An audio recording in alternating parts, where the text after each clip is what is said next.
متل او محاوره دواړه د فولکلوري ادب، د شفاهي ادب، د ولسي ادب دوه صنفونه دي، دوه توکي دي. څنګه چې د ولسي ادب د نورو اصنافو زیږوونکی، ویونکی معلوم نه وي، وخت او نیټه نه وي معلوم، دغه شانې د متل او د محاورې هم وخت او نیټه زیږوونکی دا نه معلوم. دا د ولس پیداواري او سینه په سینه د یو نه بل ته منتقل شوي وي. په پښتنه ټولنه کې متل او محاورې ته مونږه د حجرو پیداوار هم ویلی شو، ځکه چې متلونه او محاورې چې کوم دي نو دا په حجرو کې پیدا کیږي او د حجرو نه خورېږي.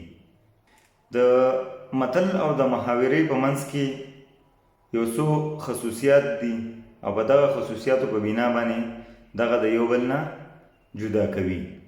متل یوه لنډه خو پوره جمله وي، پوره مفهوم ورکوي او دا د ډیرو مودو د تجربو او د مشاهدو نچوړ وي. متل لنډه جمله وي خو اسانه وي او پوره وي. د متل معنا او مفهوم چې دی نو دا ساده وي او عام فهم وي، هر څوک په دې باندې پوهېدی شي.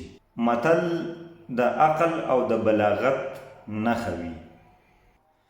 متل د قام د ټولنیز، سیاسي، معاشي ژوند عکاسي کوي. متل داسې ویناوي چې دا د کاڼي کرښه وي او د عبرت نه ډک وي. متلونه په دوه قسم، یو منظوم وي بل منثور وي، یعنی یو د نظم په شکل کې وي او بل د نثر په شکل کې وي.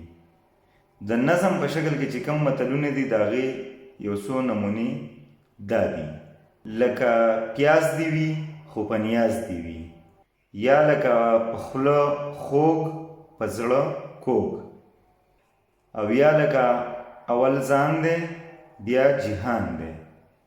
دغه شانې منثور متلونه چې هغه په نثر شکل کې وي د هغې یو څو نمونې دا دي چې اوښان ساتي نو دروازې به دنګې ساتي، یا لکه اختر پټ میړه نه دی، یا لکه که غر څومره لوړي خو په سر یې لار وي.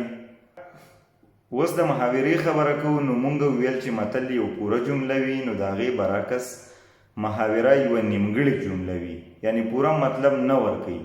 عام طور محاوره چې کومه ده نو دا د مصدر په علامت یعنی په لام سره سر ته رسي. محاوره په مجازي معنو کې کارولی شي او دا د بلاغت نښه ده. د نمونې په توګه دغه یو څو محاورې: په بوسو کې اوبه بوتلل، خپې اوبو ته کول، اوبه خړول، دریاب په کوزه کې بندول او دغه شانې نورې.